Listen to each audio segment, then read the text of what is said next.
Basically अपना introduction कराऊंगा मैं सबसे पहले तो, ठीक है। फिर उसके बाद हम मेन टॉपिक के ऊपर आते हैं। जैसे कि आप लोगों ने लिंक्डइन पे जैसे लोगों ने फॉर्म सबमिट करा तो मेरी प्रोफाइल को देख लिया होगा, लेकिन मैं दोबारा बता देता हूँ। मेरा नाम मोहम्मद ज़र्रार रज़ा है, ठीक है। मेरा ताल्लुक जो है नेटवर्क एंड सिक्योरिटी प्रोफेशनल है। बेसिकली एजुकेशन मेरी जो है, मैंने मास्टर्स करा है, एमएससी करा है सैटेलाइट कम्युनिकेशन में आईएसएसटी से। ये बेसिकली पाकिस्तान में बहुत मखसूस डिपार्टमेंट है, institute of space science and technology. कुछ जो है सुपार्को के पास है, सुपार्को कराची, इस्लामाबाद में एक है, लाहौर में भी मेरे ख्याल से है क्या है, और कराची में है दूसरा ना, कराची यूनिवर्सिटी के अंदर।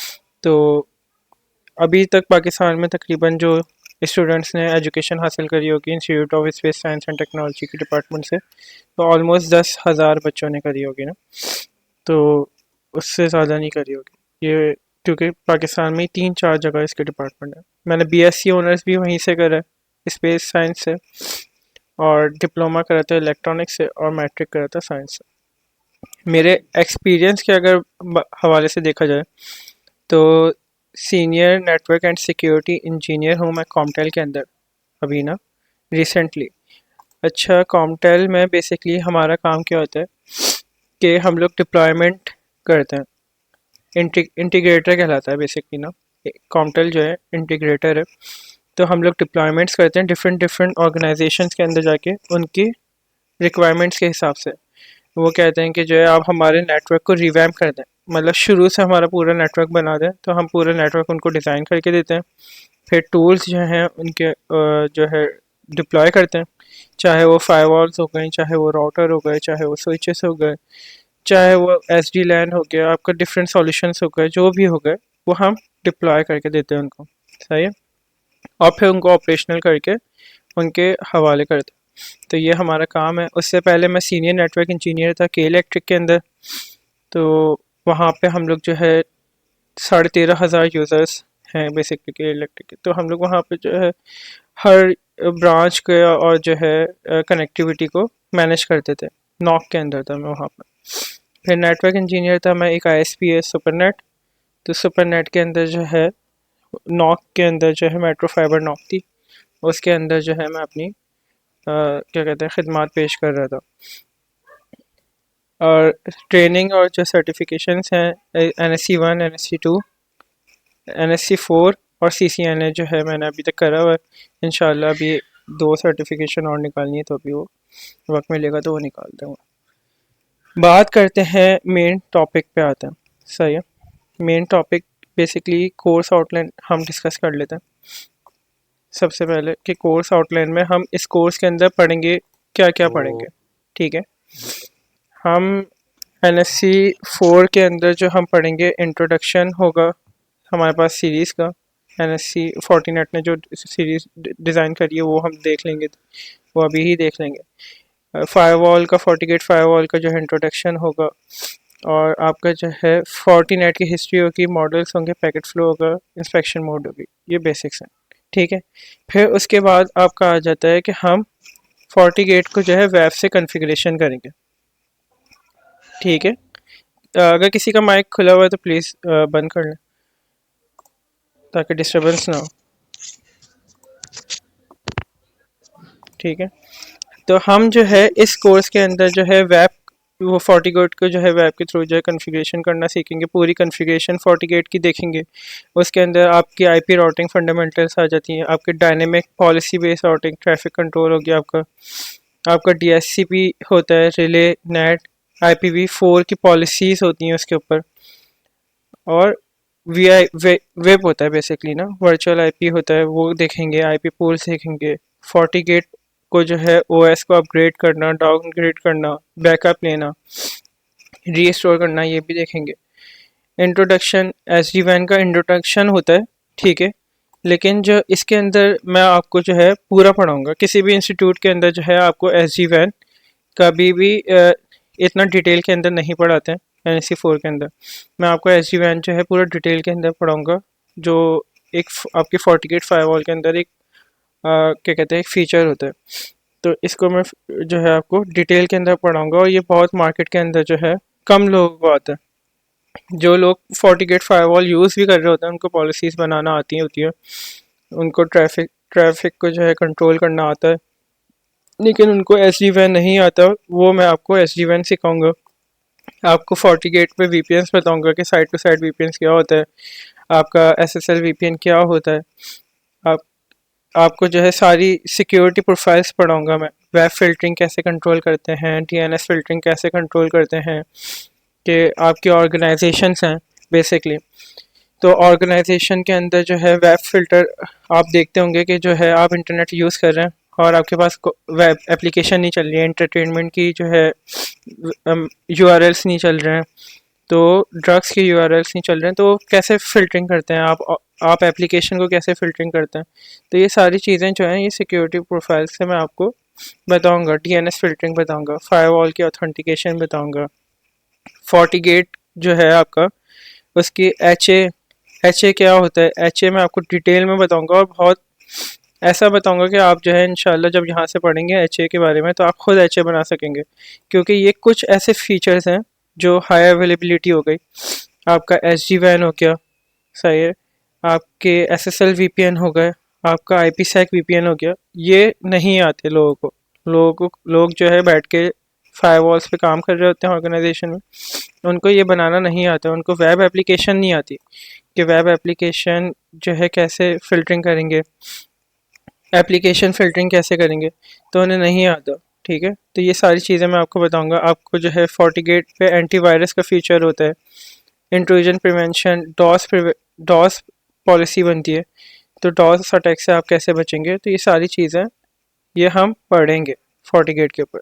सिक्योरिटी फैब्रिक फंडामेंटल्स क्या होते हैं, तो ये सारी चीज़ें हम अपने कोर्स के अंदर पढ़ेंगे। ये तो हमने डिस्कस कर लिया आपका क्या कहते हैं कोर्स आउटलाइन। ठीक है, अब इसका जो सवाल बनता है कि हम कोर्स क्यों करें और जो है मार्केट में इसका क्या बेनिफिट है और जो है क्या फ़ायदा होगा हमें, और हमारा सैलरी में क्या इंक्रीमेंट होगा या फिर क्या होगा, अगर नेटवर्क में नए हैं तो फिर क्या क्या सिनेरियो है। तो ये सारी चीज़ें, ये सवाल होते हैं बहुत से लोगों के ना जहन के अंदर। तो और साइबर सिक्योरिटी और नेटवर्क सिक्योरिटी के अंदर क्या फ़र्क है, तो देखें cyber security basically is different scenario. ठीक है, साइबर सिक्योरिटी आपकी होती है कि उसके अंदर सारी टेक्नोलॉजीज़ को जो है सिक्योर करा जाता है। उसके अंदर आपकी आती है OT आता है आपके उसके अंदर आपके पास आती है एंड पॉइंट डिवाइसेस आती हैं, उसके बाद आपकी डिफरेंट डिफरेंट सिक्योरिटी होती है। ठीक है, उसके अंदर टूल्स यूज़ होते हैं। क्या आपका लैपटॉप है तो लैपटॉप के अंदर आपके पास आपका लैपटॉप हार्डनिंग हो गया, उसके अंदर ट्रेंड माइक्रो का सॉफ्टवेयर आ गया, तो आप वो कंट्रोल कर रहे हैं कि आपका DNS फिल्टरिंग हो रही होती है लैपटॉप के थ्रू।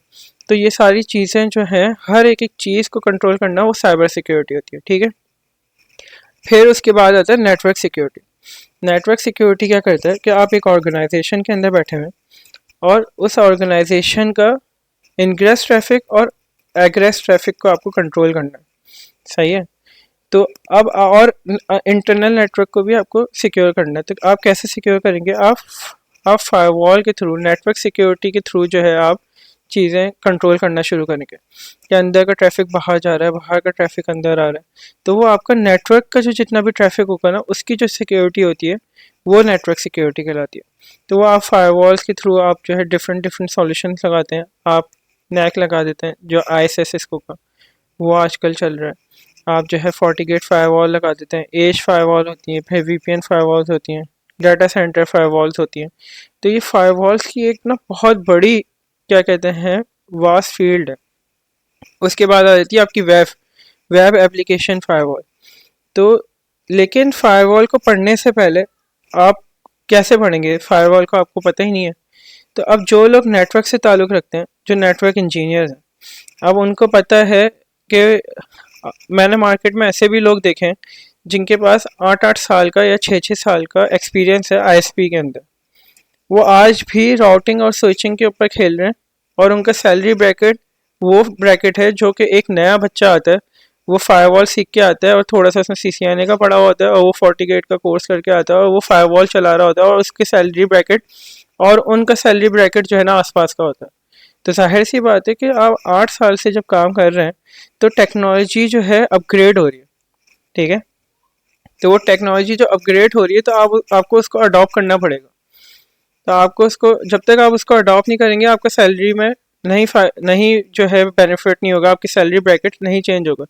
तो थोड़ा सा NSE 4 आप पढ़ेंगे, आपको जो है हैंड्स ऑन आएगा, तो इससे जो है आपको बहुत फ़ायदा होगा। क्योंकि मिडिल ईस्ट के अंदर ज़्यादातर जो है हमारे पास फोर्टिगेट चल रही है। फोर्टिगेट एक बहुत बड़ी मार्केट है फोर्टिगेट की। पाकिस्तान के अंदर जो ग्रैब करा हुआ है फोर्टिगेट ने, ग्रैब करा हुआ है पूरी मार्केट को, ठीक है। क्योंकि पालो ऑल्टो है उसकी, जो अगर दूसरी देखा जाए तो पालो ऑल्टो बहुत महंगी है, फोर्टिगेट जो है वो बहुत सस्ती है, ठीक है।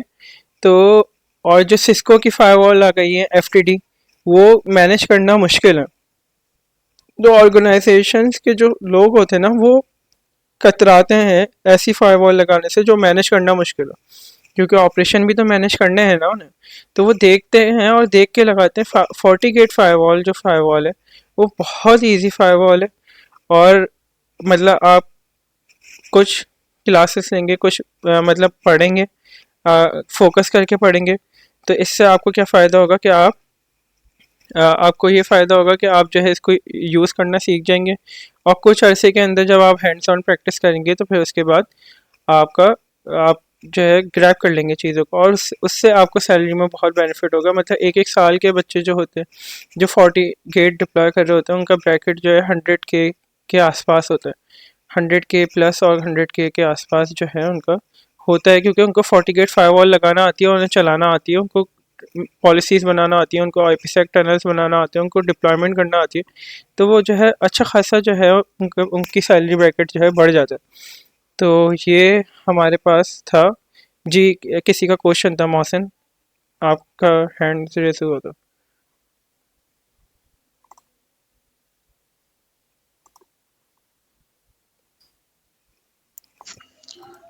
नहीं नहीं, क्वेश्चन नहीं था मेरा, बस मेरा ये था कि जो ISPs कोई भी हो वो सैलरी वैसे ही जो है ना कम देती हैं।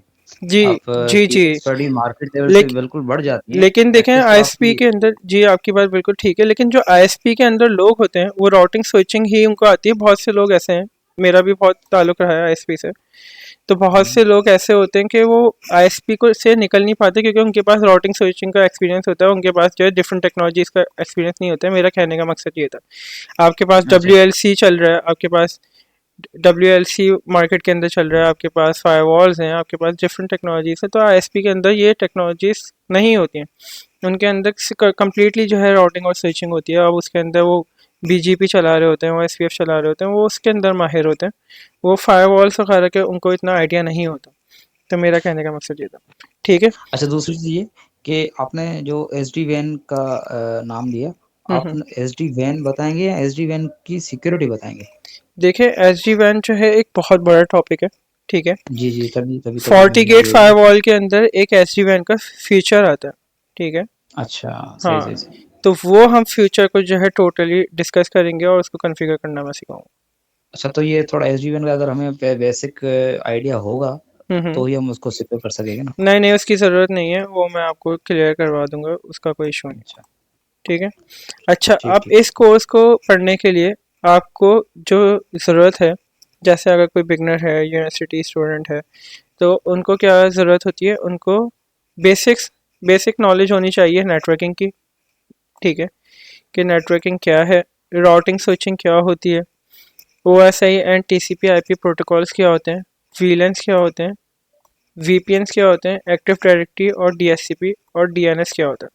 सही है, ये बेसिक्स ऑफ नेटवर्क्स हैं। तो ये चीज़ें जो हैं पता होनी चाहिए आपको। तो आप जो है, आपकी अंडरस्टैंडिंग जो है फायरवॉल के साथ बहुत ज़्यादा आसान हो जाएगी।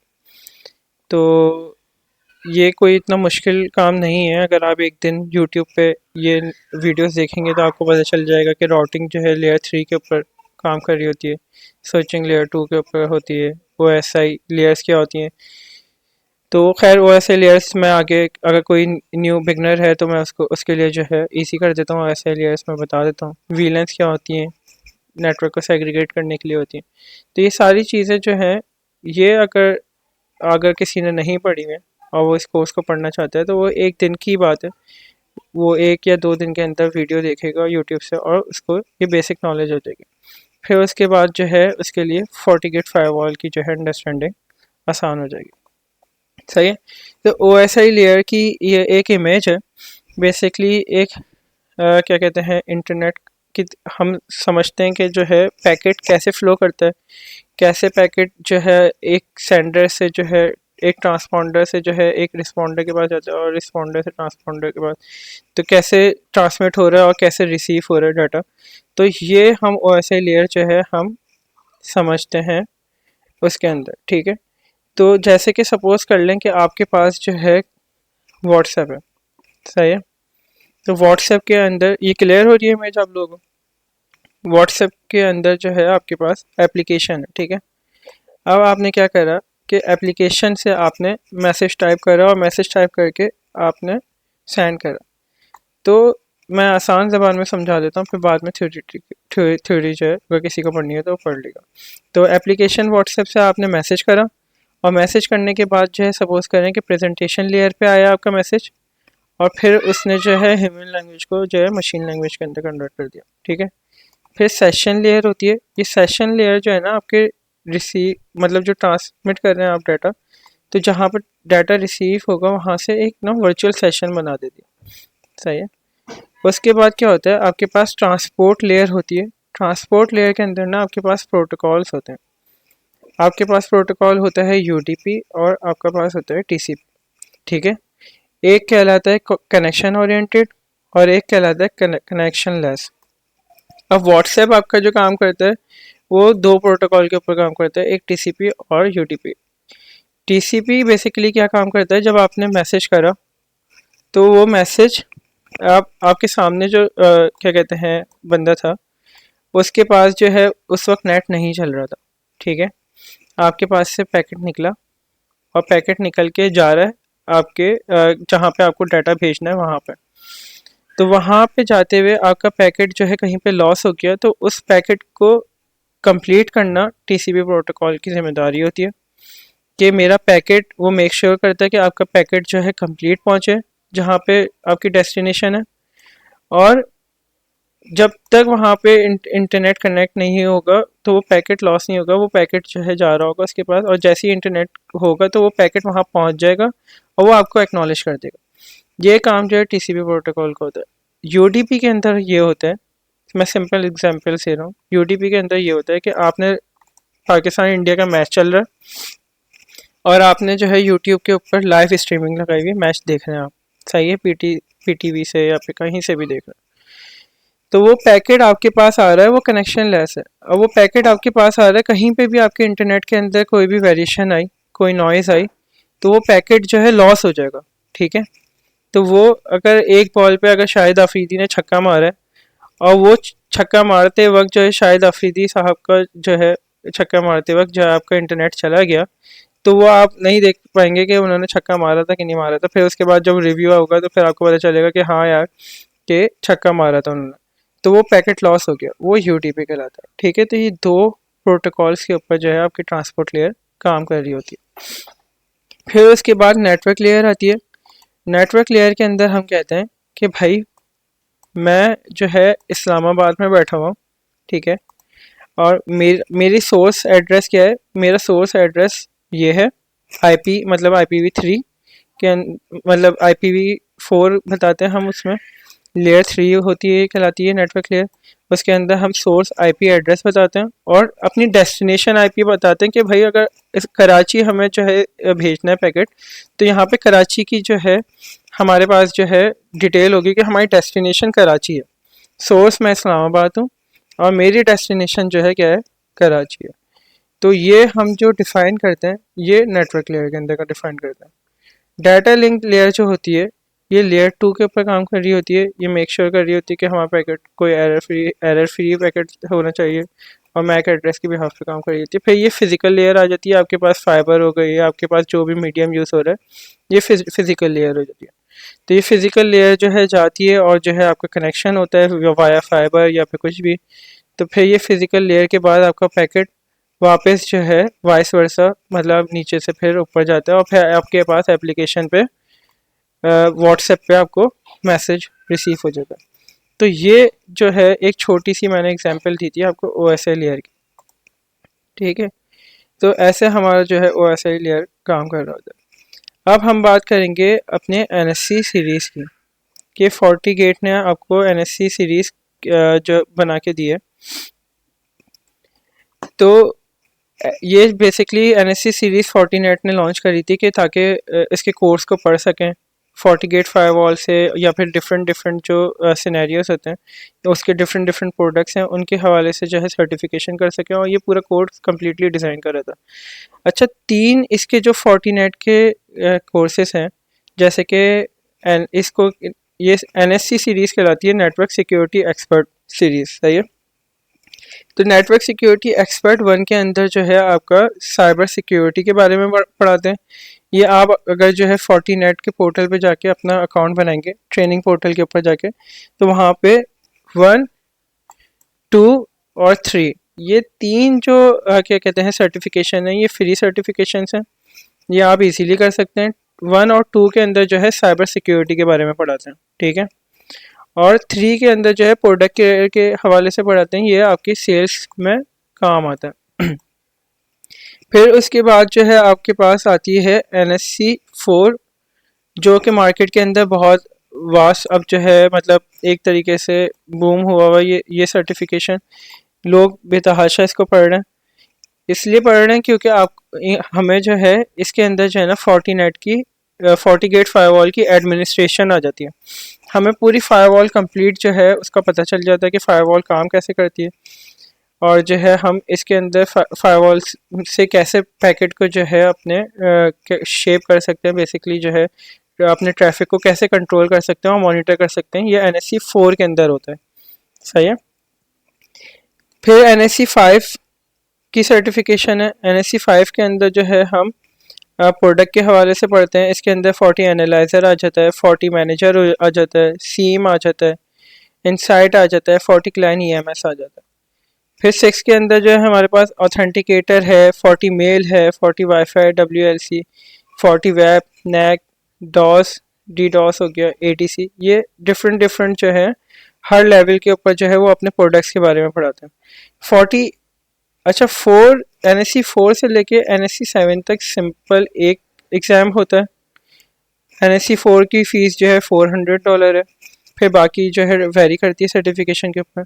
तो 4, 5, 6, 7 तक जो है आप एक एक एग्ज़ाम दे सकते हैं। NSC 8 के अंदर जो है आपको 2 एग्ज़ाम देने पड़ते हैं, जो कि एक क्या कहते हैं प्रैक्टिकल होता है और एक थ्योरेटिकल होता है। तो वो टेस्ट सेंटर डिसाइड करता है, जैसे कि सिस्को के अंदर हो रहा होता है, तो 2 एग्ज़ाम होते थे CCIE के अंदर ना। तो ऐसे ही जो है Fortinet के अंदर भी NSC 8 के अंदर जो है 2 एग्ज़ाम्स होते हैं। तो ये एक कंप्लीट आपकी NSC की जो सीरीज़ थी उसका ओवरव्यू था कि कैसे जो है हर सर्टिफिकेशन जो है वेरी करती है अपने अपने प्रोडक्ट्स के ऊपर। फिर ये भी सेम वही लिखा हुआ है जो मैंने आपको बताया है अभी। इस स्लाइड को हम जो है स्किप कर देते हैं। अच्छा, फायरवॉल के बारे में पढ़ने का मकसद क्या है और फायरवॉल होती क्या है? फायरवॉल बेसिकली आपके थ्योरी आप लोग बाद में पढ़ लेगा, मैं आप लोग को जो है इजीली डिफाइन कर देता हूँ। फायरवॉल बेसिकली क्या होता है कि फायरवॉल जो है ना मॉनिटर करती है और कंट्रोल करती है आपके इनकमिंग और आउटगोइंग ट्रैफिक को, सही है। जो ट्रैफिक आ रहा है आपका और जो आपका ट्रैफिक जा रहा है उसको मॉनिटर करती है और कंट्रोल करती है, और security rules, pre defined security rules के ऊपर, मतलब आपके प्री डिफाइंड सिक्योरिटी रूल्स जो है वो होते हैं, उनकी बिहाफ पे जो है आपका इनकमिंग और आउटगोइंग ट्रैफिक जो है मॉनिटर हो रहा होता है, कंट्रोल हो रहा होता है, ठीक है। तो उसके अंदर जो है हम नेटवर्क की जो है टाइप्स बना देते हैं। ट्रस्ट नेटवर्क हमारा जो है लैन नेटवर्क कहलाता है, जो कि इंटरनल नेटवर्क होता है, और अनट्रस्टेड नेटवर्क को हम अपना एक्सटर्नल नेटवर्क का जो है कैटेगराइज कर देते हैं। तो वो एक्सटर्नल नेटवर्क वो होता है जो कि बाहर का नेटवर्क होता है, सही है। तो फायरवॉल की क्या होती है, फायरवॉल जो है आपकी सॉफ्टवेयर बेस्ड फायरवॉल भी हो सकती है और आपकी हार्डवेयर बेस्ड फायरवॉल भी हो सकती है, या दोनों भी हो सकती है। अब क्या होता है कि सॉफ्टवेयर बेस्ड फायरवॉल कौन सी होती है, जैसे कि आपके लैपटॉप के अंदर भी एक फायरवॉल होती है, आजकल विंडोज़ 11 के अंदर फायरवॉल आ रही है। या फिर सॉफ्टवेयर बेस्ड फायरवॉल वो फायरवॉल्स होती हैं कि आप कहते हैं 40 नेट से कि हमारे पास बजट नहीं है, सही है, आप हमें वीएम बेस्ड फायरवॉल दे दें, हम जो है अपनी मशीन के ऊपर जो है फायरवॉल इंस्टॉल करके चला दें, तो वो बिल्कुल जो है आपकी फायरवॉल की शक्ल इख्तियार कर लेता है। आप किसी भी सर्वर के ऊपर, आप वीएम के ऊपर उसको इंस्टॉल करते हैं और जो है उसका लाइसेंस ले लेते हैं और फिर वो वीएम के ऊपर जो है एज अ फायरवॉल रिएक्ट करता है, सही है। लेकिन मार्केट के अंदर जो है अब बहुत एक चेंज आ रहा है, ठीक है। वो चेंज ये आ रहा है कि सॉफ्टवेयर बेस्ड फायरवॉल को जो है निगलेक्ट कर रहे हैं और हार्डवेयर बेस्ड फायरवॉल को जो है एक्सेप्ट कर रहे हैं। सॉफ्टवेयर बेस्ड फायरवॉल को क्यों निगलेक्ट करें, बेसिकली वीएम बेस्ड फायरवॉल आपने ले तो ली 40 नेट की, आपने 40 गेट फायरवॉल वीएम बेस्ड ले ली और आपने इंस्टॉल कर दी, लेकिन वो आपके डाटा सेंटर के अंदर है, सही है। आपके डाटा सेंटर के अंदर जो सर्वर्स रखे हुए हैं आपने वहाँ पर जो है वीएम बेस्ड फायरवॉल लगा लिए और फिर आप तो जो है आप वहाँ से जो है आप अपने नेटवर्क को कंट्रोल कर रहे हैं, तो उसके अंदर ना कॉम्प्लेक्सिटी बहुत ज़्यादा आ जाती है। तो इसलिए क्या करते हैं लोग जो अब हो रहे हैं, अब क्या करते हैं कि हार्डवेयर बेस्ड फायरवॉल को जो है ज़्यादा रिकमेंड कर रहे हैं। हार्डवेयर बेस्ड आपका इजीली आपको पोर्ट्स कनेक्ट करनी है, आपके पास जैसे राउटर स्विचेस होते हैं, आपने वैसी फायरवॉल लगाई अपनी 40 गेट की, कोई भी मॉडल ले लिया, ठीक है, 401F ले लिया, 201 ले लिया, 91G ले ली, कोई भी फायरवॉल ले लिया आपने कोई भी सीरीज़ की, तो आप इजीली माउंट करते हैं अपने रैक के अंदर और आपने ऐसा हार्डवेयर बेस्ड फायरवॉल आपने बाय कर लिया और आप उसको एक्सेस कर रहे हैं, फिर आप उसको जो है इजी हो जाता है उसका ना। तो ये सारा ये जो फायरवॉल्स होती हैं ये कैटेगरीज होती हैं, ठीक है। अच्छा, पहले जो जर्नल, अगर ये देखा जाए कि कह रहे हैं कि पहले a firewall generally works at layer 3 और लेयर 4, तो पहले ज़माने में जो फायरवॉल्स आती थी वो आपकी क्या किस पे काम करती थी, लेयर 3 पे और लेयर 4 के ऊपर काम करती थी, ठीक है। तो उन फायरवॉल्स लेयर 3 और लेयर 4 क्या होता है, लेयर 3 आपकी नेटवर्क लेयर होती है जिसके अंदर आपकी सोर्स आईपी होती है और आपकी डेस्टिनेशन आईपी होती है, सही है। और लेयर 4 आपकी क्या होती है, लेयर 4 आपकी होती है ट्रांसपोर्ट लेयर, ठीक है। उसके अंदर आप पोर्ट्स बता सकते हैं कि कौन सी पोर्ट अलाउ करनी है और कौन सी पोर्ट डिनाई करनी है, टीसीपी और यूडीपी, सही है। तो ये जो है पहले मतलब पहले की जो फायरवॉल होती थी, ये ऐसे आप जो है कंट्रोल कर रहे होते थे नेटवर्क को। फिर उसके बाद जो है आपके पास एडवांस फायरवॉल आई जो कि लेयर 7 तक चली गई। उसने क्या करा, उसने एप्लीकेशन लेयर तक जो है कंट्रोल कर लिया आपने, उसने जो है मतलब 1 till 7 तक जितनी भी लेयर्स थी उन सारी लेयर्स को जो है उसने वो ऐसे लेयर के कवर कर लिया और उसने बोला कि मैं सबको सबके पैकेट को जो है मॉनिटर करूँगी और कंट्रोल करूँगी और जो है उसके ट्रैफिक को जो है क्या कहते हैं ऑब्जर्व करूँगी। तो ये एडवांस फायरवॉल आती थी। अब हर फायरवॉल का मकसद होता है, ठीक है। पैकेट फिल्टरिंग फायरवॉल आपकी वही फायरवॉल है जो लेयर 3 और लेयर 4 के ऊपर काम करती थी। Application gateway level gateway firewall या फिर प्रॉक्सी फायरवॉल ये लेयर 7 के ऊपर काम करती है। ये मैं अभी आपको आगे सही से बताऊंगा। नेक्स्ट जनरेशन फायरवॉल का क्या काम होता है, ये बेसिक जो हमारा जो है मकसद होना चाहिए कि नेक्स्ट जनरेशन फायरवॉल क्या होती है। नेक्स्ट जनरेशन फायरवॉल ये होती है कि भाई ठीक है 7 लेयर्स तक जो है ओएसए लेयर के पैकेट को कंट्रोल कर लिया, सही है, कि कौन सा पैकेट आ रहा है और कौन सा पैकेट जा रहा है। हमने सोर्स आईपी देख ली, हमने डेस्टिनेशन आईपी देख लिए, हमने पोर्ट्स देख लिए, हमने एप्लीकेशन लेयर देख ली, सब देख लिया। उसके बाद नेक्स्ट जनरेशन फायरवॉल के अंदर हमने क्या करा, सिक्योरिटी फीचर्स भी मुतारिफ कर दिया। सिक्योरिटी फीचर्स जो साइबर सिक्योरिटी के फैब्रिक के अंदर आते थे, इंट्रूजन प्रिवेंशन हो गया आपका, आपका डीडॉस अटैक हो गया, उसकी पॉलिसी बन जाती है।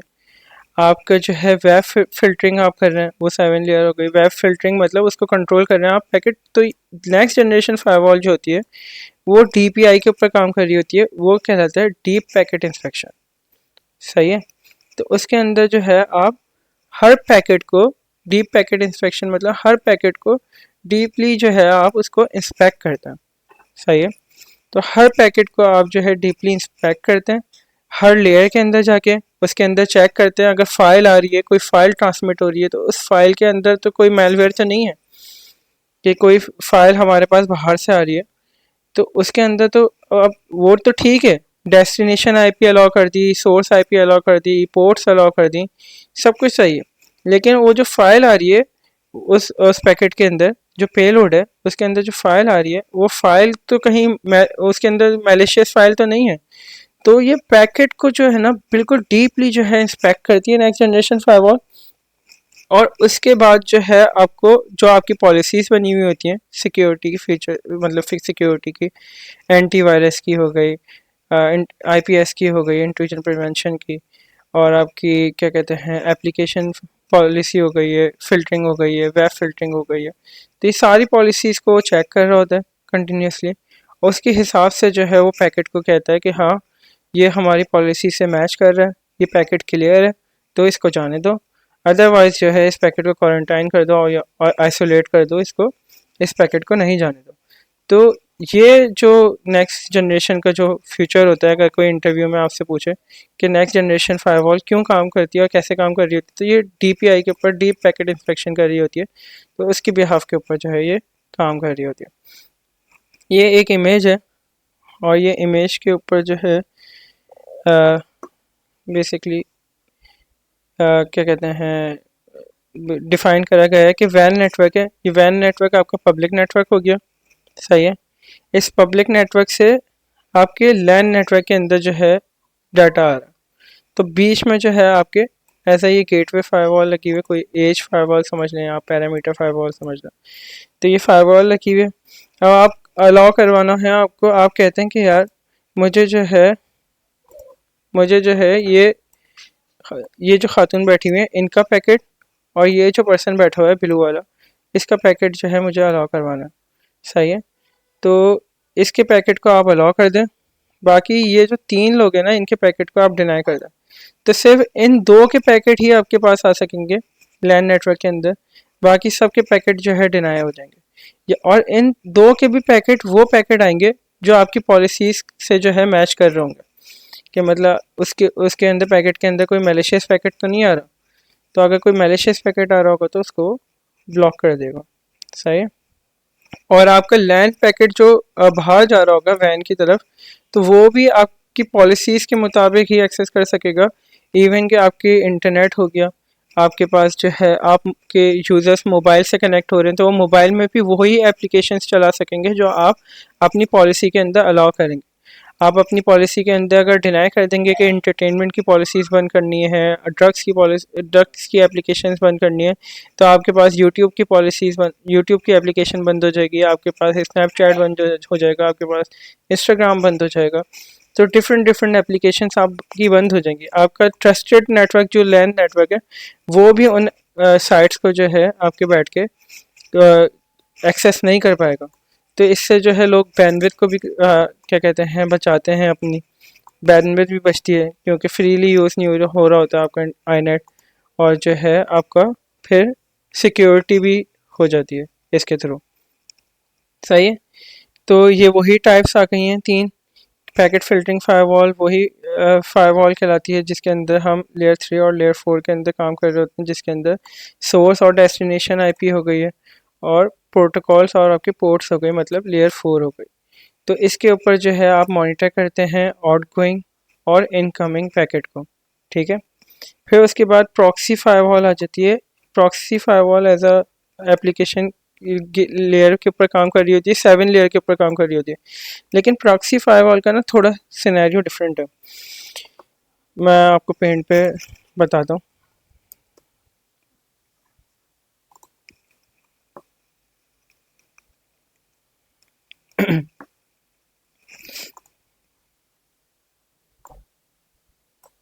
ये सपोज करें कि आपके पास 3 यूज़र्स हैं।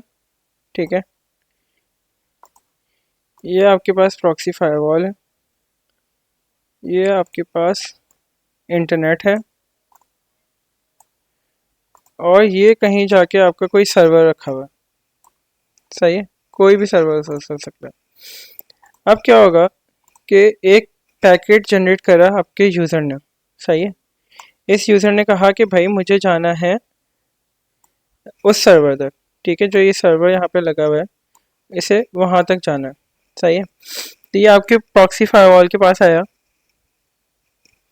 और इसने आके जो है रिक्वेस्ट भेजी उस सर्वर के लिए। तो अब आपका पैकेट की सोर्स आईपी क्या होनी चाहिए थी, उसकी सोर्स आईपी होनी चाहिए थी आपका ये यूज़र, जो यूज़र ने पैकेट जनरेट करा है ना, ये यूज़र की जो आईपी होनी चाहिए थी, सोर्स आईपी ये होनी चाहिए थी पैकेट के हेडर के अंदर ना।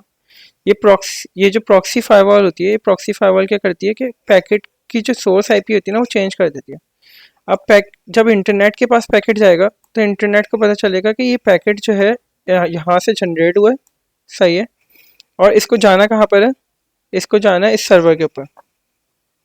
अब जब सर्वर के पास पैकेट पहुंचेगा तो सर्वर ने बोला ठीक है मेरे पास ये पैकेट आ गया है। अब इसने जो भी रिक्वेस्ट दोबारा वापस भेजी, पैकेट अपना वापस फॉरवर्ड करा, तो वो पैकेट वापस फॉरवर्ड आया इंटरनेट के पास। और इंटरनेट के पास इंटरनेट को सोर्स आईपी क्या बदलती, सोर्स आईपी जो है प्रॉक्सी फायरवॉल की बदलती। तो प्रॉक्सी फायरवॉल के पास आया पैकेट और फिर प्रॉक्सी फायरवॉल ने जो है अपने यूज़र के पास भेजा। तो बाहर बैठा हुआ जो जो भी बंदा होगा बाहर बैठा हुआ, उसको कभी भी आपके यूज़र की आईपी नहीं पता चल सकेगी। उसको लगेगा कि जो प्रॉक्सी फायरवॉल ने जो सोर्स आईपी लगा के भेजा था वही यूज़र है। तो ये प्रॉक्सी फायरवॉल का जो है काम होता है। और नेक्स्ट जनरेशन फायरवॉल का काम क्या होता है, जो मैंने आप लोग को बताया था कि डीप पैकेट इंस्पेक्शन करता है ये, सही है। डीप ये जो है हर लिहाज से हर एप्लीकेशन लेवल को इंस्पेक्शन करता है। आपका आईपीएस हो गया, आपके इंट्रूजन प्रिवेंशन फीचर इसके अंदर होता है। ये इंटेलिजेंट फायरवॉल होती है, ठीक है। ये हर तरीके से जो है आपको सिक्योरिटी के हिसाब से भी सपोर्ट कर रही होती है। तो ये नेक्स्ट जनरेशन फायरवॉल इसलिए इसका नाम है। अब बात यह है कि आप जो फायरवॉल डिसाइड करते हैं, ठीक है, किसी भी ऑर्गेनाइजेशन के अंदर आप बैठे हुए, सही है, तो आप बोलेंगे कि यार हमें अपनी ऑर्गेनाइजेशन के अंदर जो है फायरवॉल लगानी है, तो हम कोई भी फायरवॉल लगा लेते हैं ना। तो हर फायरवॉल का जो है ना अपना एक बेनिफिट होता है, हर फायरवॉल का एक थ्रूपुट होता है, हर फायरवॉल का जो है मतलब क्या कहते हैं ट्रैफिक को क्या क्या कहेंगे यूटिलाइज करने की एक जो है पावर होती है। तो ये सारी चीज़ें जो है हमें देख के जो है करनी पड़ती हैं, ठीक है। हम जो है किसी भी सिस्टम मतलब जो इंटीग्रेटर्स होते हैं, कोई भी हो गया आपका मार्केट के अंदर DWP है, वतीन है, कॉमटेल है, या फिर CNS है, कोई भी ऑर्गेनाइजेशन है, तो आप जो है उनको बोलते हैं कि भाई हमारे पास जो है 2000 यूज़र्स हैं, हमारे पास इतने यूज़र्स हैं, हमारी ब्रांच पे जो है मिनिमम 20 से 25 यूज़र्स होते हैं, हमारे पास जो है हेड ऑफिस के अंदर इतने यूज़र्स होते हैं। तो हमें इस सेगमेंट पे जो है हमें बताएं कि कौन सी फायरवॉल सूटेबल होगी, इस सेगमेंट पे बताएं कि डाटा सेंटर के लिए हमें कौन सी फायरवॉल चाहिए, हमें VPN के लिए कौन सी फायरवॉल चाहिए। तो हर चीज़ जो है देख के उसको इंस्पेक्ट करके फिर हमें जो है ख़रीदनी चाहिए। क्योंकि बहुत से लोग मार्केट में मैंने ऐसे देखे कि उन्हें जो है ऑर्गेनाइजेशंस जो होती हैं वो बेच देती हैं, ठीक है। उनके यूज़र्स हैं 200 यूज़र्स हैं और उन बेचारों को जो है हाई हैंड की फायरवॉल पकड़ा दी, उन्हें करोड़ों की फायरवॉल पकड़ा दी। जो उनका काम जो है 2-3 करोड़ के अंदर होना था, उनको जो है 10-12 करोड़ की जो है फायरवॉल पकड़ा दी। तो जब आपकी ज़रूरत ही नहीं है तो आप इतनी महंगी फायरवॉल क्यों ख़रीदेंगे। तो जब आप पढ़ रहे हैं किसी चीज़ के बारे में, तो आपको इस चीज़ का आइडिया होना चाहिए कि आप अपनी ऑर्गेनाइजेशन में जब आगे जाएंगे, जब आप एक मैनेजर लेवल के ऊपर बैठे हुए होंगे, तो आपको ये बात पता होनी चाहिए कि जब मैं कोई फायरवॉल ख़रीदूँ तो उसका थ्रूपुट कितना होना चाहिए, उसकी प्रोसेसिंग पावर कितनी होनी चाहिए कि वो मेरे ट्रैफिक को जो है इजीली जो है पास ऑन कर दे, और जो है वो बहुत ज़्यादा जो है मैं हाई एंड की भी ना ले लूँ कि वो मेरा बजट ही आउट हो जाए, कि मैं जो है अपनी ब्रांच पे 3-4 ब्रांचेस पे लगा लेता फायरवॉल, कि मैं उस बजट के बजाय एक फायरवॉल ख़रीद रहा हूँ और एक ब्रांच के ऊपर लगा रहा हूँ। तो ये सारी चीज़ें जो है देखनी पड़ती हैं और इसको जो है हमें पता होना चाहिए। क्योंकि कुछ फायरवॉल्स ऐसी होती हैं कि हम कम पैसों में, किसी ने हमें जो है PO दिया, किसी ने हमें मतलब जो है आपके पास आते हैं डिफरेंट ऑर्गेनाइजेशन से कि अपना अपना सबमिट कराते हैं कि हम आपको इतने कम में देंगे, हम आपको इतने कम में देंगे। तो पता चला किसी ने आपको ऐसी फायरवॉल पकड़ा दी जो जिसका जो ट्रैफिक है वो 200-300 MB से ज़्यादा ही नहीं जा रहा, और आपके पास यूज़र्स इतने ज़्यादा बैठे हुए हैं। तो आप उसको बोलेंगे कि यार इसका तो थ्रूपुट ही 250 MB है, तो इससे ज़्यादा तो पैकेट ही नहीं जा रहा। तो फिर वो आपको बोलेंगे कि हमने तो आपको सब कुछ बताया था, आप देख लें, आप अपना एग्रीमेंट खोल लें, आप अपना ये खोल लें। तो फिर ये सारी चीज़ें जो हैं फिर आपके ही लिए ख़राब हो जाती हैं और आपके लिए मुश्किल का बायस बन जाती हैं। तो ये सारे जो डिसीजंस होते हैं, ये फिर आप जब मैनेजर लेवल वगैरह पे आएंगे या डिप्लॉयमेंट साइड पे आएंगे तो फिर आपको ये सारी चीज़ें देखनी पड़ती हैं। ठीक है, मार्केट के अंदर जो है बेस्ट फायरवॉल अभी जो सबसे ज़्यादा सेल हो रही है पाकिस्तान की मार्केट में, FortiGate फायरवॉल सबसे ज़्यादा सेल हो रही है। फिर उसके बाद पालो आल्टो बहुत अच्छी फायरवॉल है, लेकिन जो है बहुत महंगी है। फिर उसके बाद सिस्को की ऐसे अब तो ख़त्म हो गया, अब FTT लग रही है ज़्यादातर। सही है, फायर पावर थ्रेड डिफेंस जो फायरवॉल है FMC में। वही अच्छा। और जी जी जी। हेलो, जी जी जी। ये सॉरी मैं आपको इंटरप्ट कर रहा हूँ। अच्छा, ये पॉलो अल्टो जो फायरवॉल होती है, इसकी जो कॉन्फ़िगरेशन होती है वो FortiGate 80F या जो भी है FortiGate, उसकी कंपैरिजन में आप क्या कहेंगे, मीडियम होती है या हार्ड होती है? देखें, हर किसी का GUI जो है डिफरेंट होता है। सही है, आप जो है अगर सिस्को की फायरवॉल उठा लें तो वो क्वाइटली डिफरेंट है। अब FortiGate फायरवॉल जो है CP8 और CP9 के ऊपर इसका प्रोसेसर काम कर रहा होता है, जो इसके सिक्योरिटी ऑपरेशंस को जो है परफॉर्म कर रहा होता है। वो अगर आप कभी खोल के देखेंगे, आप गूगल पे लिखिएगा CP8 और CP9 FortiGate लिखिएगा तो आपको पता चल जाएगा कि सिक्योरिटी ऑपरेशन जो परफॉर्म हो रहे होते हैं वो इसकी थ्रू हो रहे होते हैं FortiGate फायरवॉल के अंदर। अब उसके बाद जो है आप FTD की बात करेंगे सिस्को फायरवॉल के अंदर, तो उसके अंदर स्नॉट इंजन आ जाता है, वो लिनक्स के ऊपर जो है वो परफॉर्म कर रहा होता है। ठीक है, लेकिन उसके अंदर जो है ऑपरेशन क्वाइटली जो है मतलब डिफरेंट है, मतलब ऐसे हैं कि आप अगर एक पॉलिसी अगर आप जो है 2 मिनट के अंदर बना रहे हैं FortiGate फायरवॉल के ऊपर, तो आप FTD के अंदर सिस्को की फायरवॉल के अंदर आपके 5 से 10 मिनट लग जाएंगे। सही है, आपको ACP आप पॉलिसी बनानी पड़ेगी, आपको ऑब्जेक्ट्स बनाने पड़ेंगे, आपको डिफरेंट डिफरेंट पॉलिसी आपको करना पड़ेगा आपको, तो उसमें टाइम ज़्यादा लग जाता है। फिर पालो आल्टो है, पालो आल्टो भी डिफरेंट है, लेकिन FortiGate फायरवॉल का जो है पढ़ने का ये तरीका पढ़ते इसलिए हैं पाकिस्तान के मार्केट के अंदर क्योंकि इनका कोर्स डिज़ाइन हुआ हुआ है। सही है, अब तो पालो अल्टो का भी कोर्स डिज़ाइन हुआ हुआ है, अब लोग करते हैं एसोसिएट और उसकी सर्टिफिकेशन कर रहे हैं। लेकिन जो है पालो अल्टो मार्केट में, पाकिस्तान की मार्केट में इतनी ज़्यादा नहीं है। मुझे जहाँ तक पता है कि जो है पालो अल्टो बहुत ज़्यादा अभी वो प्रोनेट वगैरह लगा रही है, तो इतना ज़्यादा इन नहीं है। जो मार्केट के अंदर इन है, जिसकी डिमांड है, जो अभी चल रही है, तो फिर उसको आप पढ़ें, आपको जो है आपको क्लियर हो जाएगा। जाहिर सी बात है, आप एंड्रॉयड मोबाइल चलाएंगे तो फिर आप जब आपको iOS मिलेगा तो आप iOS भी चला लेंगे। आपको थोड़ी सी मुश्किल होगी GUI में, लेकिन आपको पता होगा कि हाँ यार मैंने एंड्रॉयड चलाया है तो मैं पालो अल्टो भी वो iOS भी जो है चला लूँगा। तो इसकी ये एग्जांपल है। हर फायरवॉल जो अच्छा है। सर, एक और चीज, हम्म। ये PDF आप ग्रुप में भेजेंगे ना? जी, मैं PDF जो है ग्रुप में भेजूंगा। ओके ठीक है। अच्छा, ठीक है। मेरा एक सवाल है हम्म। सर। आपने एक पूछा था जो फायरवॉल है, आपने नेक्स्ट जनरेशन फायरवॉल का बताया था। सोर्स टू डेस्टिनेशन, अगर ग्राउंड का सर्वर है वहां से अगर कम्युनिकेशन कर रहा है तो सोर्स IP जो है वो हाइड कर लेती है फायरवॉल ना, नेक्स्ट जनरेशन फायरवॉल। तो नहीं नहीं, हाइड नहीं करती, दूसरी देखें। फायरवॉल, हम्म। बोले बोले। दूसरी फायरवॉल मतलब हाइड नहीं करती ताकि डेस्टिनेशन या इंटरनेट को पता ना चले ना कि हमारा सोर्स क्या है। वो प्रॉक्सी फायरवॉल तो करती है।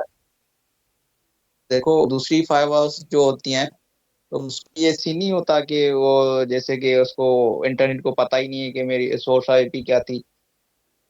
नहीं, ये मुझे तो बात से क्लियर नहीं हुई। देखें मैं आपको बताता हूँ बेसिकली क्या होता है, दोबारा से मैं बता देता हूँ, कोई इशू नहीं है।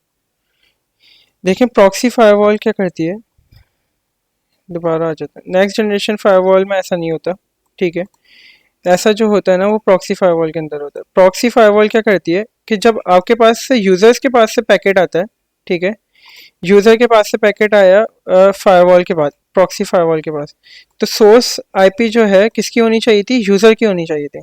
सही है, तो प्रॉक्सी फायरवॉल क्या करती है, वो सोर्स आईपी जो है वो अपनी लगा देती है हेडर के अंदर, ठीक है। तो जो सामने वाला जो यूज़र होता है जिसके पास पैकेट पहुंच रहा होता है, उसको लगता है कि जो सोर्स आईपी है, जो जहाँ से पैकेट इनिशिएट हुआ है, वो ये है, ठीक है।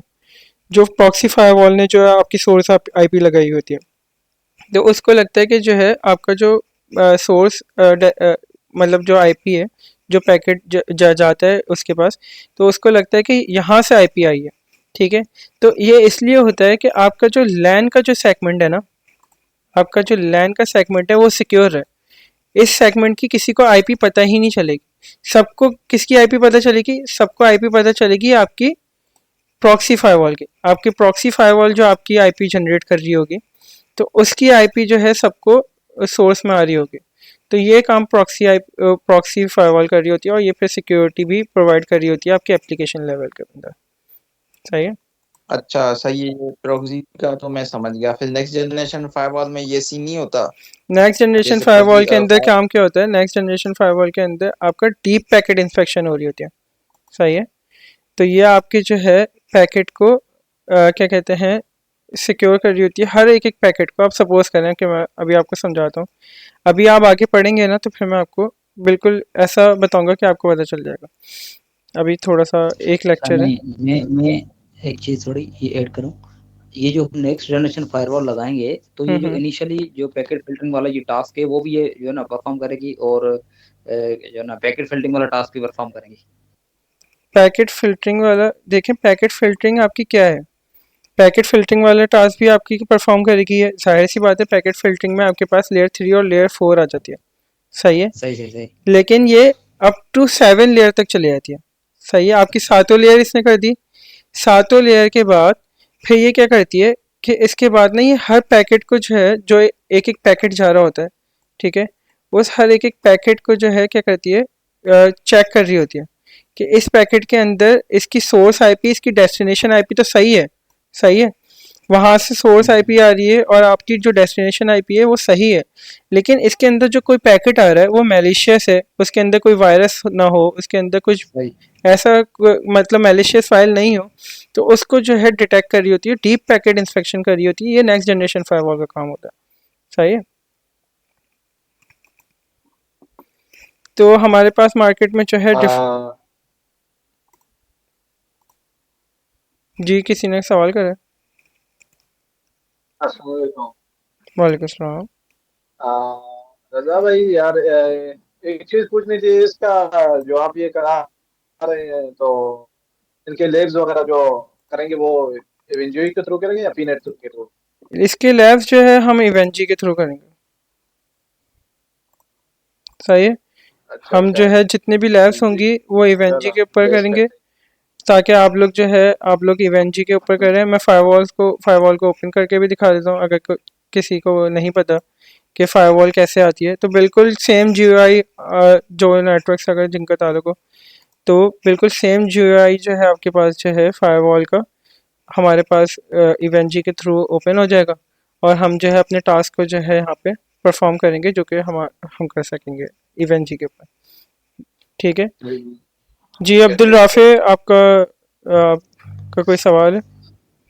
जी अच्छा। मेरा एक क्वेश्चन ये है कि आपने अभी जैसे कि डिस्कस किया प्रॉक्सी फायरवॉल के बारे में, कि प्रॉक्सी फायरवॉल का फीचर ये होता है कि नेट के ऊपर एक्सपोज नहीं करती यूज़र की आईपी लैन सेगमेंट पे जो यूज़र बैठा होता है। तो मेरा जैसे क्वेश्चन है, एक थोड़ी सी कंफ्यूजन भी है कि नेटिंग में और फिर प्रॉक्सी फायरवॉल में फ़र्क क्या हो गया? हाँ, नेटिंग जो है बेसिकली आपकी नेटिंग ये होती है कि आपका लैन नेटवर्क है उसको पब्लिक हाँ नेट कर देती है, लेकिन प्रॉक्सी फायरवॉल जो है आपकी फिर सिक्योरिटी भी प्रोवाइड कर रही होती है ना। अब नेटिंग तो आप जो है किसी राउटर के ऊपर बैठ के भी कर देंगे, मतलब आप जो है कर सकते हैं, मतलब ठीक है। लेकिन जो है प्रॉक्सी फायरवॉल के अंदर फिर आपके सिक्योरिटी फीचर्स भी आ जाता है। इट मीन्स कि मतलब प्रॉक्सी फायरवॉल भी नेटिंग को यूज़ करते हुए पब्लिकली यूज़र को इंटरनेट पे लेके जाती है। एक तरीके से कह सकता हूँ, ऐसा ही हो सकता है। ठीक ठीक है। अच्छा, अब जो है इंट्रोडक्शन अगर हम लोग देखें हिस्ट्री, तो फोर्टीनेट जो है एक अमेरिकन बेस्ड कंपनी है, जो कि सनीवेल के कैलिफोर्निया में इसका हेडक्वार्टर है। और साइबर सिक्योरिटी। तो जरा वो ये बताना, जी ये प्रॉक्सी का ये नेटिंग का बताना था कि ये दोनों चीज पे एक ही जगह पे डिप्लॉय हो, मतलब फायरवॉल लगा है, अगर हमारे पास राउटिंग मोड में डिप्लॉय है तो फिर हमारे मतलब प्रॉक्सी फायरवॉल की जरूरत नहीं है। अगर हमारे पास फायरवॉल है फॉर एग्जांपल, इन केस उस पे हमारी नेटिंग नहीं चली तो फिर भी प्रॉक्सी। तो इस देखें, नेटिंग और जो है प्रॉक्सी में फ़र्क है। सही है। इसको जो है हम डिस्कस करेंगे टॉपिक्स के अंदर, डीपली डिस्कस करेंगे। अगर हम अभी इनको डिस्कस करने बैठेंगे ना तो एक से आज 1 घंटा निकल जाएगा। तो ये पूरे टॉपिक्स हैं हमारे पास, हमने कोर्स के अंदर वैसे भी डिफाइन करे हुए हैं। ठीक है। तो आप लोग को नॉलेज है नेटवर्क की। ठीक है। तो जो जब ये आप इसका सवाल भी कर रहे हैं तो आप इसके लिए इतना परेशान नहीं होए। हम जो है ये डिस्कस करेंगे आगे ना। पूरा हमारे पास कोर्स डिज़ाइन हुआ हुआ और हम एक एक टॉपिक को लेके चलेंगे। तो फिर हम इसको डिस्कस करेंगे। बस आप अभी इतना याद रखें कि प्रॉक्सी फायरवॉल जो है आपकी क्या कहते हैं, सोर्स आईपी को पता नहीं लगने देती है और जो है आपकी सिक्योरिटी को क्या कहते हैं, फीचर्स को बताती है। मतलब सिक्योरिटी फीचर्स भी इसके ऊपर अप्लाई होते हैं। बाकी जो है हम इसको डिटेल के अंदर जो है इसका टॉपिक आएगा तो फिर आगे जाके डिस्कस करेंगे। तो फिर आपके कॉन्सेप्ट्स सारे क्लियर हो जाएंगे। सही है? तो इतना परेशान नहीं हो आप। अब ये जो है हम क्लियर करेंगे। अच्छा, 40 जो इसकी बात है, क्या कहते हैं, 40 नेट कंपनी के बारे में थोड़ा सा इंट्रोडक्शन ले लेते हैं कि 2000 के अंदर जो है दो भाई थे, कैन और माइकल जी। ठीक है। तो ये दो भाइयों ने जो है ये कंपनी बनाई थी जिसका नाम रखा था 40 नेट। इसका हेडक्वार्टर सनीवेल कैलिफोर्निया के अंदर है। अच्छा, फिर इसके बाद इन्होंने 2014 के अंदर जो है नेटवर्क सिक्योरिटी एक्सपर्ट सीरीज़ को लॉन्च करा था। ठीक है। ये डिज़ाइन करके तो आज तक जो है लोग वो पढ़ रहे हैं। उनके अंदर कुछ थोड़ी बहुत चेंजेस हो जाती हैं। फिर उसके बाद क्या कहते हैं, ये 100+ कंट्रीज़ के अंदर जो है अपनी सपोर्ट जो है प्रोवाइड करते हैं। जैसे कि आपके पास सेंटर्स हैं, उनके बिहाफ पे जो है आप एग्ज़ाम्स दे सकते हैं, आप स्केड्यूल करा सकते हैं और उनको मतलब पैसे लेते हैं वो थोड़े, और उनको पैसे दे के आप जो है उनके पास जाके एग्ज़ाम दे सकते हैं। ठीक है। तो ऑल अराउंड दी वर्ल्ड, मतलब पूरी दुनिया में जो है ये तकरीबन सपोर्ट प्रोवाइड करते हैं इनके टैक। आप जो है अगर कहीं फंस जाते हैं FortiGate फायरवॉल पे डिप्लॉयमेंट मोड के ऊपर, आपको कोई मुश्किल आ जाती है, डिप्लॉयमेंट में कोई एरर आ रहा होता है या कोई भी सिनेरियो होता है, तो आप टैग केस ओपन कर सकते हैं।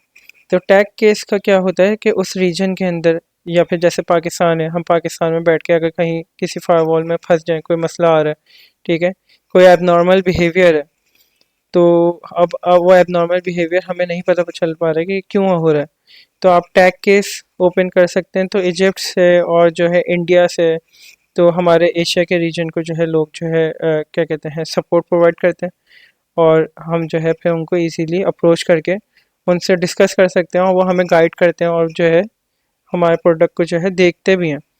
और कभी कभार ऐसा भी होता है कि वो हमारे इशू को रिजॉल्व भी करके दे देता है। तो ये फोर्टीनेट की सर्विसेज हैं। और फोर्टीनेट ने जो है पहले 40 गेट फायरवॉल लॉन्च करी थी सबसे पहले। ठीक है। फिर उसके बाद जो है इन्होंने अपना पूरा सिक्योरिटी फैब्रिक जो है लॉन्च कर दिया, जिसके अंदर आपके पास सब कुछ है। अब जो हम अपनी सर्टिफिकेशंस के अंदर देख रहे थे कि वो हर एक एक प्रोडक्ट के बारे में पढ़ा रहे हैं। तो उसके अंदर एनालाइज़र है, मैनेजर है, सीम है। तो जितनी भी क्या कहते हैं साइबर सिक्योरिटी का फैब्रिक है पूरा, वो फैब्रिक भी जो है इन्होंने क्या कहते हैं डिज़ाइन करके लॉन्च कर दिया। और अब कम्प्लीटली फैब्रिक जो है तकरीबन जो है इनके पास फोर्टीनेट के पास है और मार्केट के अंदर डिप्लॉय हो रहा है। अच्छा, फायरवॉल ख़रीदने से पहले जो मैंने आपको बताया था कि आपको पता होना चाहिए कि कौन सी फायरवॉल, कौन सी अप्लाइंस है, वो एंट्री लेवल है या मिड रेंज है या फिर हाई एंड अप्लाइंस है। तो ये पता होना ज़रूरी होता है। ठीक है। हमारे पास जो बैंकिंग सेक्टर्स के अंदर लग रही होती है ना, वो 91G लग रही होती है, एंट्री लेवल फायरवॉल होती है, जिसका आउटपुट जो थ्रूपुट जो मैंने बताया था कि कितना होना चाहिए, वो 150 MB से 700 MB तकरीबन बता रहे होते हैं।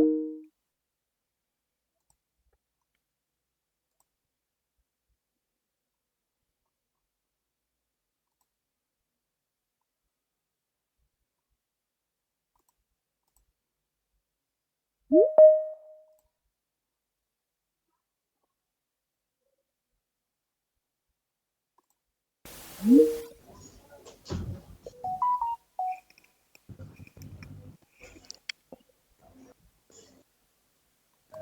इसको जो है बाकी बाकियों का भी थोड़ा वेट कर लेते हैं। हमारी मीटिंग जो है एंड हो गई थी।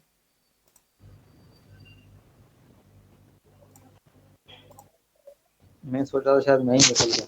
नहीं नहीं, हमारी बेसिकली 1 घंटे की मीटिंग होती है ना ये, तो इसलिए सही से 1 मिनट। 14 से जो 49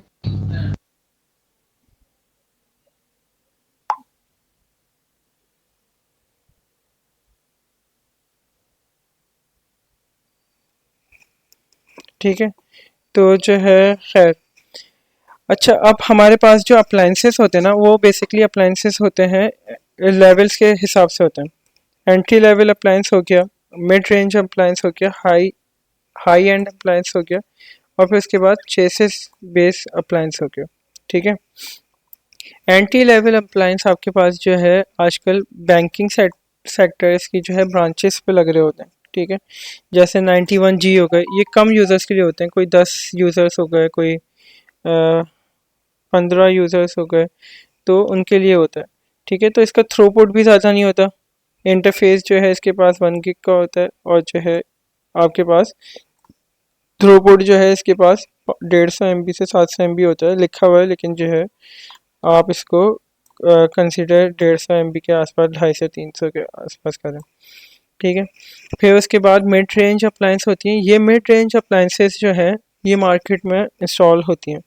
जैसे कि आपके पास 200-300 यूज़र्स हैं, 400 यूज़र्स हैं, तो 400 यूज़र्स के लिए आराम से जो है 400 से 500 यूज़र्स का डाटा जो है ये मिड रेंज अप्लायंसेस जो है इजीली टैकल कर लेती हैं। तो इसका जो थ्रूपुट होता है 1 गिग से 7 गिग तक होता है। ठीक है, इसके पास इंटरफेसेस होते हैं 1 गिग से 10 गिग तक, कि आप इस पर SFPs भी लगा सकते हैं, और 10 गिग के इंटरफेसेस होते हैं आपके पास। और ये मतलब अच्छी परफॉर्मेंस वाली फायरवॉल्स होती हैं। ये आती हैं कोई 4-5 2-3 करोड़ से स्टार्ट होती हैं, और फिर 4-5 करोड़ के आसपास की होती हैं ये फायरवॉल्स। फिर हाई एंड फायरवॉल्स जो हैं ये मार्केट में जो है बहुत कम लगाई जाती हैं, इतनी ज़्यादा मैंने देखी नहीं है हाई एंड। कुछ कुछ क्लाइंट्स लगवाते हैं, क्योंकि ये बहुत एक्सपेंसिव होती हैं ये हाई एंड अप्लाइंसेस जो है। इनका थ्रूपुट जो है 4 GB से 100 GB के आसपास होता है, और इसमें जो इंटरफेसेस होते हैं वो 10 GB, 25 GB, 40 GB और 100 GB होते हैं। मतलब समझे कि कोई बहुत बड़ी क्या क्या कहते हैं नेटवर्क है, तो उन्होंने अपने पास एग्रीगेट पे अच्छा लगाई हुई है राफेल, अपना। ये आपका मैं नाम भूल गया, आपका क्या नाम था? आप मुझे कह रहे हैं? जर्रार जी नाम जी है। आप जी जी जरार। जी जी जी। जी जी। अच्छा जरार भाई, ये एक चीज मुझे आप पूछनी थी। अगर हमारा 200 यूजर है हमारे, हम्म। तो 200 यूजर हमें यूजर देखने हैं या हमें उसकी जो ना थ्रूपुट भी देखना पड़ेगा उसके लिए? तो देखें, अगर ये दोनों चीजें हम देखते हैं तो फिर जो हमारी कॉस्ट बनेगी, अगर वो कॉस्ट हाई हो जाती है तो हम उसके लिए क्या करें? तो वो बजट बनाएंगे हम। बेसिकली हमारा जो है देखें, हमारा यूज़र, तो आपको पता है कि यूज़र कितना है, ठीक है। फायरवॉल को नहीं पता है, फायरवॉल को पता है कि यूज़र कितने हैं, लेकिन फायरवॉल देखेगी कि ट्रैफिक कितना आ रहा है। समझ रहे हैं बात को आप? अच्छा, सही सही ठीक है, सही सही सही। अब आपने जो है फायरवॉल लगाई हुई है एंट्री लेवल की, और आपके पास जो है यूज़र्स का ट्रैफिक आ रहा है जीबीज़ के अंदर, 1 GB, 2 GB के आसपास। उसके ऊपर जो है आपके पास SSL VPN भी कन्फिगर हुआ हुआ है, तो रिमोट एंड के यूजर्स भी आके उसी के ऊपर गिर रहे हैं।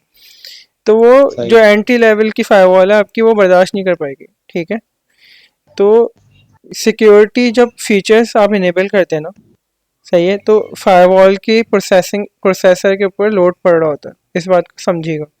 सही है, जब आप आपने IPS को इनेबल कर लिया, आपने जो है एंटीवायरस को इनेबल कर दिया, आपने डिफरेंट डिफरेंट सिक्योरिटी फीचर्स को जब इनेबल कर लिया, तो फायरवॉल के प्रोसेसर के ऊपर भी असर पड़ रहा है। और फिर वो जब पैकेट गुजर रहे होते हैं, तो वो हर एक पैकेट को इंस्पेक्शन कर रहा होता है, तो उसके प्रोसेसर के ऊपर भी लोड पड़ रहा होता है। ठीक है, फिर उसका थ्रूपुट आ गया, फिर उसका थ्रूपुट अगर ज़्यादा हो रहा है तो फिर वो थ्रूपुट को भी देखेगी। तो ये सारी चीज़ें जो है देख के हमें फायरवॉल को लगाना पड़ता है। सही है। अच्छा, एक रैंडम जस्ट एक आइडिया लें फॉर हमारे पास 200 यूजर्स हैं और 50 MB CIR का कनेक्शन है, हम्म। तो इसके लिए हम ये एंट्री लेवल यूटिलाइज करेंगे या ये मिड रेंज में चले जाएंगे?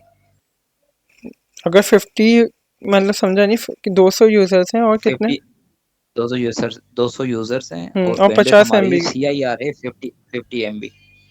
50 MB है हमारे पास जी बैंडविड्थ। जी। तो अगर 50 MB है तो वो आराम से जो है मतलब कर लेना चाहिए। 50 MB का ट्रैफिक तो कोई मुश्किल बात नहीं है, एंट्री लेवल भी आपके हो सकती है, लेकिन उसका थ्रूपुट 50 अगर MB बढ़ जाए CIR अगर उसको हम शेयर्ड पे करेंगे तो ये 500 MB हो जाएगा। तो फिर आपको जो है देख के जो है इसको डिज़ाइन करना पड़ेगा। शेयर देखें, शेयर बैंडविड्थ तो कोई भी जो है मुझे तो नहीं लगता कि ऑर्गेनाइजेशन के अंदर कोई शेयर बैंडविड्थ लेता है। नहीं वो तो नहीं लेता, लाजम बात है। हाँ, तो तो मैं फिर आप एक जो जैसे है आपको इसमें लगा मतलब आप कि अगर शेयर्ड कोई को आप कंसीडर करेगा ना, ये उसको इसको कॉर्पोरेट को कंसीडर करेगा ना ये फायरवॉल। जी ऑब्वियसली। मतलब ये जो आप 1G बता रहे हैं, 1 या 1 GB, ये कॉर्पोरेट के डोमेन में ही है ना आप बता रहे हैं? जी ये जो है डिज़ाइन ही ऐसी करी जाती है कि वो पूरा उसी के हिसाब से बताई जाती है। ठीक है। फिर ठीक। चेसिस बेस जो है आपके पास फायरवॉल आती हैं, वो चेसिस बेस फायरवॉल जो है क्या कहलाती हैं आप उसके पास जो है मॉड्यूल्स लगा सकते हैं। ठीक है। ये बेसिकली जो टियर 3 डाटा सेंटर्स होते हैं, जैसे आपका वहाँ पे बहुत ट्रैफिक आ रहा होता है, तो आपके पास चेसिस बेस फायरवॉल्स होती हैं, इसके अंदर आप जो है एक्सटेंड कर सकते हैं। ठीक है। तो ये फायरवॉल जो है इसकी सीरीज़ जो है आप 5000 से 7000 के आसपास सीरीज़ होती है। हाई एंड अप्लायंस जो है आपकी 1000 से 3000 और 6000 की सीरीज़ में आते हैं। मिड रेंज फायरवॉल जो है आपके पास जो है 100 से 900 सीरीज़ के आसपास आता है। और एंट्री लेवल फायरवॉल आपकी जो आती है 30 से 90 की सीरीज़ के आसपास आती है। सही है। तो ये फायरवॉल की सीरीज़ है और इनका आपको जो है पता होना चाहिए। अच्छा, अभी जो रिसेंटली मैंने फायरवॉल लगाई है वो मैंने लगाई है 401F, और एक और अभी रिसेंटली फायरवॉल दूसरी लगाई है, वो लगाई है 201F, और एक और फायरवॉल लगाई है मैंने 3 ब्रांचेस के ऊपर, वो है 91G। डाटा शीट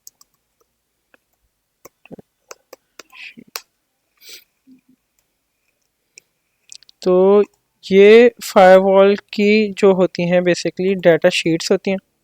सही है। इन डाटा शीट्स की बिहाफ पे आप जो है क्या कहते हैं डिसीजन कर रहे होते हैं। अभी आपको तो पता चल गया, अभी आपने देख लिया कि क्या कौन सी फायरवॉल है और कौन सी क्या फायरवॉल नहीं है, क्या किसका थ्रूपुट है। अब आपको डिटेल में जो अगर उसकी इंफॉर्मेशन लेनी है, फिर आप क्या करेंगे, आप जाएंगे डाटा शीट के ऊपर। सही है। फिर आप डाटा शीट खोलेंगे और स्पेसिफिकेशंस, हार्डवेयर स्पेसिफिकेशन, ये 401F आ गई है। एक मिनट हो गया।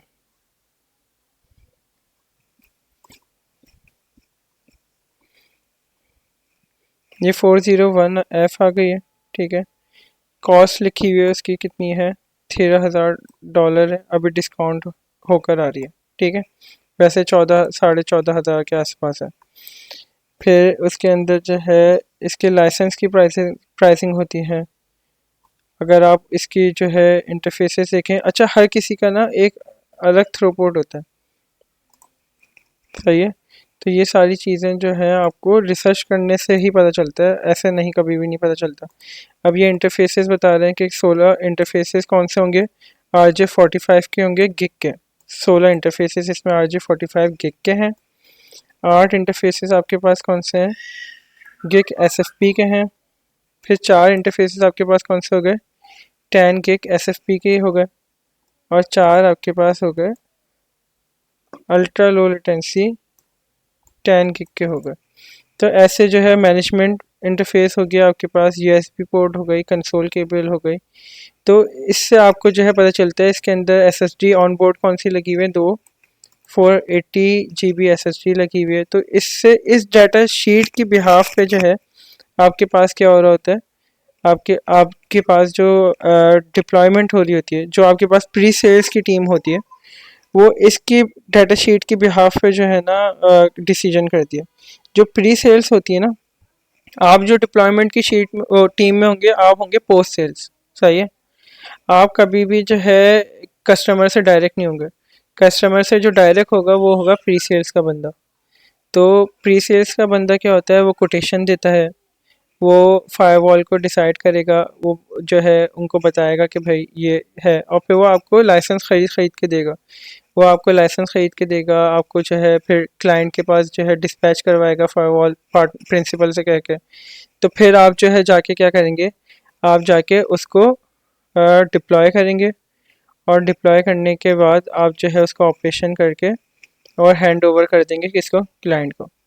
तो ये जो काम होता है ये डिप्लॉयमेंट टीम का काम होता है।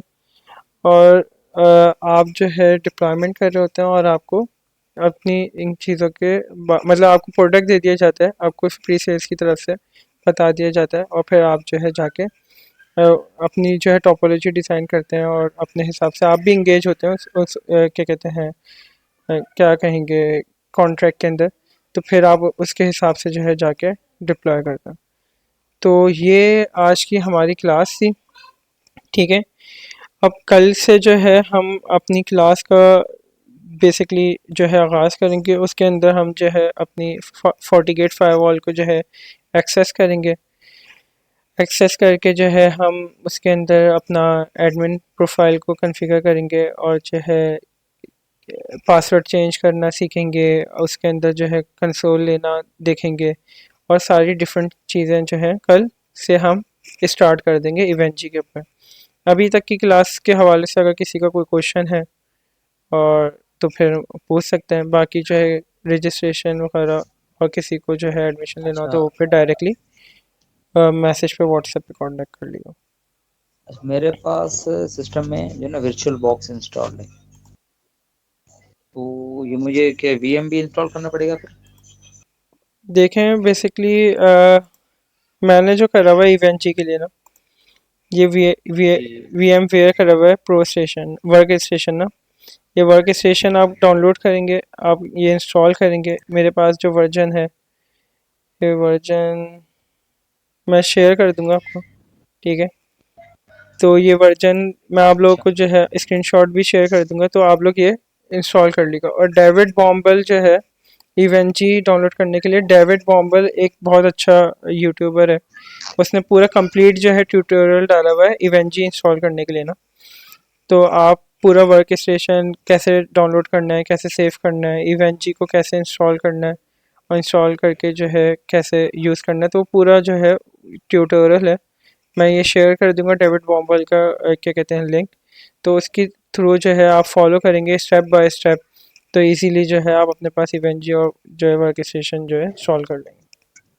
अच्छा, ये दरअसल एक सिस्टम के अंदर दोनों वर्चुअल मशीन जो है ना वो अगर होंगी तो फिर इफेक्ट नहीं पड़ेगा उस सिस्टम में? आप देख लीजिएगा गूगल पे के जो है अगर उससे हो रहा हो तो, लेकिन मैं तो रिकमेंड करूँगा कि VMware वर्क स्टेशन मैं इसी से ही चलाता हूँ, और मैं इसी को ही रिकमेंड करूँगा। क्योंकि जो है बहुत बार ऐसा होता है कि जो है ना क्रैश हो जाता है और जो है मसला हो जाता है। ठीक है, ठीक चलो है, तो ये देखते हैं। ओके। और किसी का कोई क्वेश्चन है तो फिर इंशाल्लाह कल की क्लास में मिलते हैं, ठीक है। और किसी को अगर कोई पर्सनल क्वेश्चन पूछना हो रिगार्डिंग द कोर्स, तो जो है व्हाट्सएप पे जो है आप मैसेज करके इजीली पूछ सकते हैं, ठीक है। दूसरी तो ये इस लेक्चर की रिकॉर्डिंग जो है ना वो भी हमें जो है ना शेयर कर दीजिएगा। रिकॉर्डिंग आप लोग को इंशाल्लाह मिल जाएगी, ठीक है, कोई इशू नहीं। ओके, ख्याल रखिएगा अपना, इंशाल्लाह मुलाकात होती है। ओके, अल्लाह अल्लाह हाफिज़, हाफ़िज़। अल्लाह हाफिज़।